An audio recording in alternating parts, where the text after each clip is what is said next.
Hello, in this video we are going to talk about button versus big blind 3-bet going post flop, and I will dive into some exploitative strategies, especially on the last hand. There will be 6 hands, and yeah, let's dive into it. So we open, big blind is 3-betting us, we go for a call, and big blind choosing to bet small size, and over here we are going all in. So let's dive into a GTO wizard. So in this type of scenario, one thing to notice, I already will take a little bit like, because I'm not, when you play, you can't be 100% sure, right? If you can't be 100% sure, what's going to happen is you're going to make some type of like guesses which strategy will be good. And over here, if we look at the big blind strategy, it does have this 22% check. It's in general very mixed strategy to begin with. A lot of small sizes, half pot, some 75%. So my strategy over here is actually not to jam exactly this one. It is coming in a little bit, right? So whenever you have such a C bet, the way I'm typically thinking about it is my opponent going to find the correct betting frequency? I do think this like in general, this type of like big blind C betting versus button after 3 bets, big blind might be a little, some people will be a little bit too aggressive. What I mean by that is if we're going over here, we can see like if he's going to do, if we look over here, he's supposed to be checking close to 40%, right?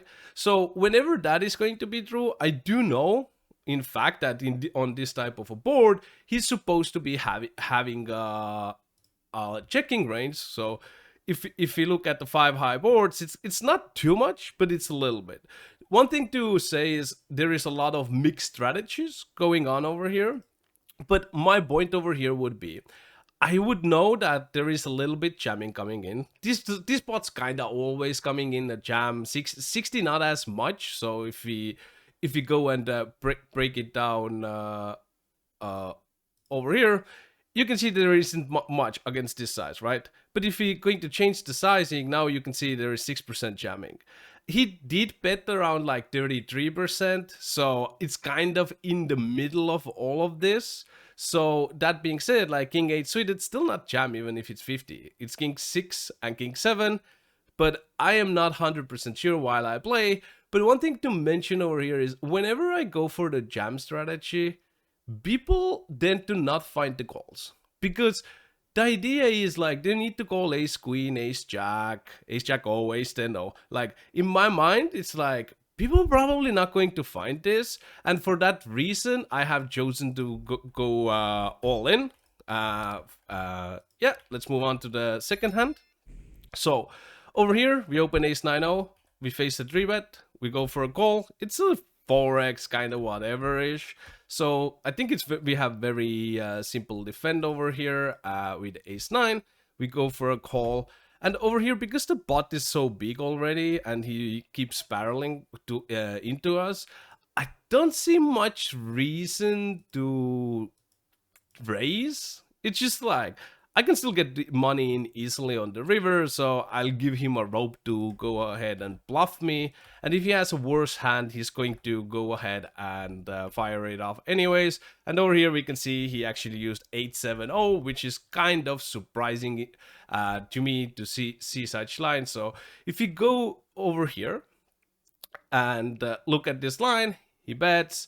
What was the size he used on the flop? I think it was 1/3, right? Yeah, it's about 1/3. So solver does put in this 50%. You do see ace 9-0 doesn't really mind the direct jam against half pot either. It's just like it's always going to be a little bit jamming. I don't think people jam in position enough in general, but I would say he did use a smaller size, so it should go out in general.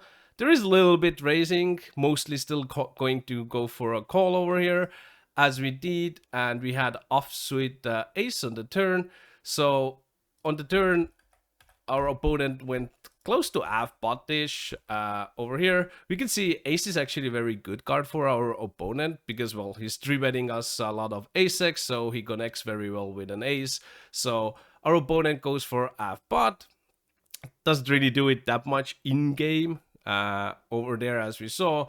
And because he goes half pot, we don't really on an ace have that much nut advantage anymore. Like we only have ace 9, ace 8, ace deuce, and a couple of sets that do beat the value bets quite well. But the rest of our hands are like ace 10, like weak ace x that is not going to be going in, or like doesn't want to really get it in, because once our opponent is sizing up, they're typically going to do so with ace 10 plus, so to speak.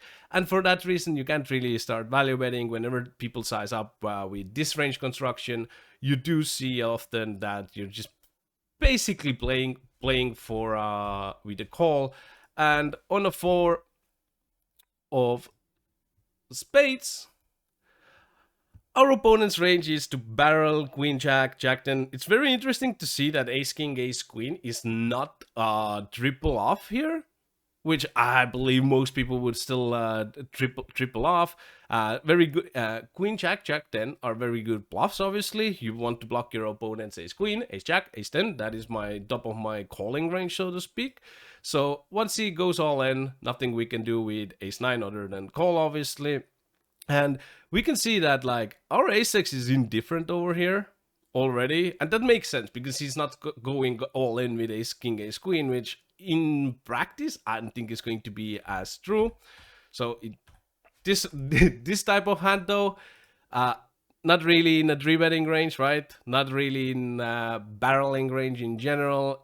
Like big blind does have so many hands that miss that you don't really need to use bears over here to start bluffing, to be fair. So next hand over here, I will make a small mistake. So big blind 3-bets. This is actually a fold against 3-bet. We can pull it up over here. You can see we are not supposed to be really calling. He did make it a little bit smaller size. I went 2.5x, so it's kind of whatever.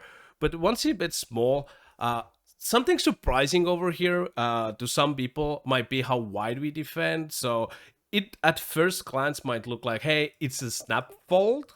But if we go and look at the strategies, you can see like whenever you have backdoor flush draw, backdoor straight draw, you're not supposed to be really always folding. And queen 6 of spades is exactly that, right? So we are supposed to be maybe defending very little here.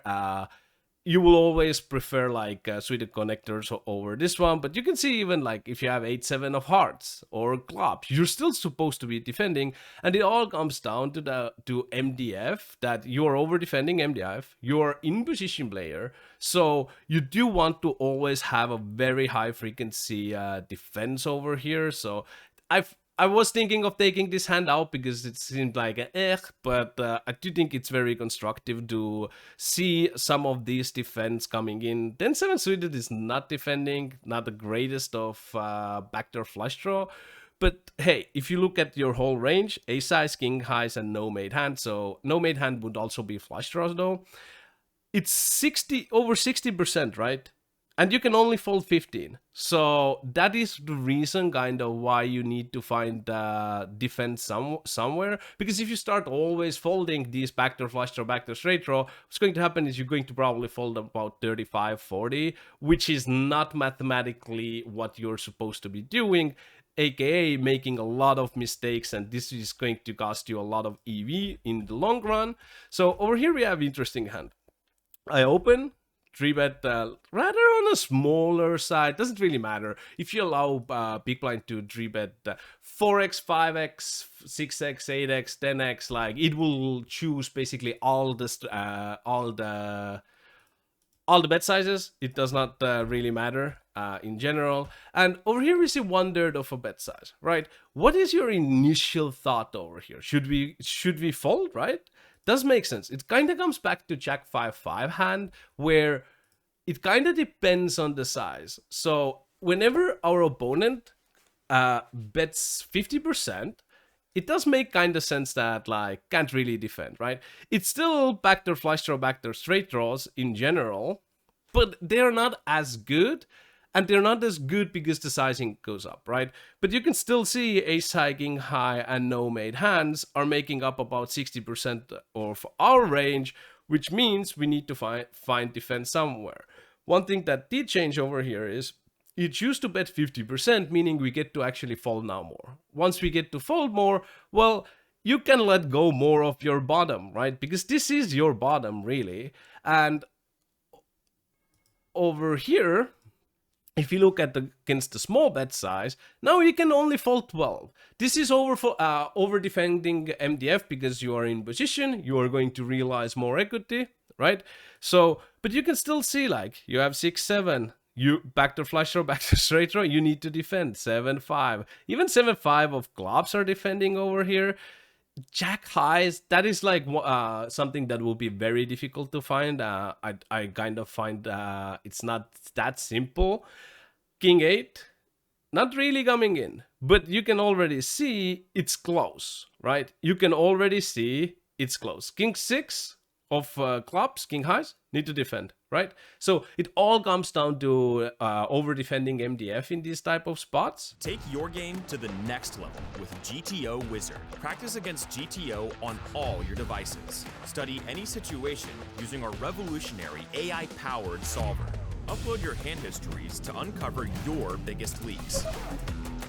We have hundreds of hours of coaching from top pros, cutting-edge theory articles, and custom study plans to help guide your poker journey. GTO Wizard, the #1 app for poker players. Let's move on to another hand. So over here we open, big blind 3 bets. We go for a call. Small bet size, kind of simple to defend. We have gut shot, still gonna beat the bluffs. And it goes check, check. I do think I need to stop here at times. Something like some time ago, I actually had a little issue. I did not stab my ace highs enough in these type of spots. It's very specific. Not only this, but like in general, bluffing your ace highs as a mix where you're supposed to, at least in my database, it looked like I was not finding enough. Like you do sometimes, but I had to do more. So could have been around that time. I'm not 100% sure when this hand was played. And on the river, it goes check, check. To me, it seems fine. Probably need to barrel or bluff sometimes some ace-x. I do feel like in practice, I will kind of pick it up because when we go back to and think what is his bluffing range from the pre-flop, it's going to be ace-highs kind of type of range. At least I would assume my opponents use like ace-deuce, ace-3, ace-4, like maybe ace-6, ace-7, ace-9-0 type of hands. So I do think if they are missing bluffs, I will probably over-realize my equity by going for a check. But in solver, this might be still like a bluff. I do think it's probably a check. So we can go over here and check. So let's go from the flop. Why is it so slow? Okay, there we go. So 25% bet size. I believe he used 1/3. So yeah, kind of similar. What we see over here. So our defense are purely there with ace-10, right? We have gut shot. We have high guard hands. Kind of simple to defend this one. Ace highs with the backdoor flush draws mostly do defend. We do connect with a king, queen, 5, or like in general two broadways. Once our defending range becomes this area, we do defend quite easily on these type of boards because we're going to connect quite easily, right? So turn was checked by a big blind, and if you're going to look at my strategy, you do see like ace-x do go for bluffs. This ace-8 to ace-5, kind of high frequency, right? Exactly what I was saying. Ace-10 not that much, but like as I said, there was time where I did miss this type of bluffing frequencies. I did bluff. It was just probably not to the extent I had to. So it does make sense to bluff some ace-x, and let's go on the river. So on the river, we can check on the big blinds checking range, right? It's a lot of ace-x. You can already see, like, if you go over here, ace highs are very high frequency checks. This is like the reason that leads me to believe we are going to mostly get the win once it goes check check. But Solver does not agree. Solver does not agree, right? In Solver, our range on a 9 probably just been so even check check lines we just have been improved so much that we don't really have anything worse than ace 10 to bluff, ace jack. Like, these are always bluffing. Like, where is checking range? We do only ace jack and ace 10 very little to check down. Most checking is low pairs, right? And if you look at the all-in range, bluffs needs to be ace highs, because we don't really have anything else to bluff over here. So this is one of those lines where, yeah, you just need to take your ace 10, and it's probably a little bit like, even the logic is there, it's kind of still a little bit poor play by me. I would say that I should be smarter than that and find that, like, ace 10 needs to bluff. It is sweet thing kind of, but like, I should be identifying that ace 10 in my range is the worst, like, basically worst hand I can have. And once I identify that, it's kind of like easy to bluff, right? Because if you don't have anything better to bluff, so we did lose against ace jack, and this is the last hand. So this is where we will talk about exploitative stuff. So we open big blind 3 bets and we go for a call. So big blind bets very small, very small. One thing to mention, like, we can already go and see the flop. One thing to mention, whenever somebody bets so small, even and we are kind of shallow, the due betting range should go up in general. It's just not going to happen on this type of a board. But in general, so if we go in this to this view, you can see it's still like 9%, 10% due bets over here. It's just like king highs are not going to be there very much. And if you look at the 3-betting range, so I want to focus on the pre-flop 3-betting range. So basically this range, you can see that a lot of bluffs are coming from offsuit ace-x, offsuit king-x, offsuit 6x, little jack, and 10x, right? And this area. So this is very important because I do make exploitative play over here. So typically, I would just think people are going to use offsuit king-x, offsuit ace-x. There are some people who will find other offsuit region as well, but that's typically how a lot of, like, even if you talk to like other players, they will say like, hey, if you ask like, hey, what is your big blind bluffing range going to look like? Offsuit ace-x, offsuit king-x, which is for the most part true. And over here, I went for the call, and once the range is offsuit king-x, offsuit ace-x, then this is becoming a little bit problematic here, right? Because where are the bluffs coming from? Do you expect people to bluff king-x here? To this size? Doesn't really make that much sense, right? Like, it has to come from offsuit jack-x and offsuit queen-x. Or 10-9, like the suite that we can go over here. Or this area, right? Jacks, queens. And now you do have a kind of problem if you believe your opponent is not going to bet the king-x, because we need them to bet this king-x to beat something. If you don't think this is in big blind's range, and this either, because you don't really see that. Some higher stakes players do find this, but like in general, I would not expect to see this in people's 3-betting range. And for that reason, even though the price is really good, I click a fold, right?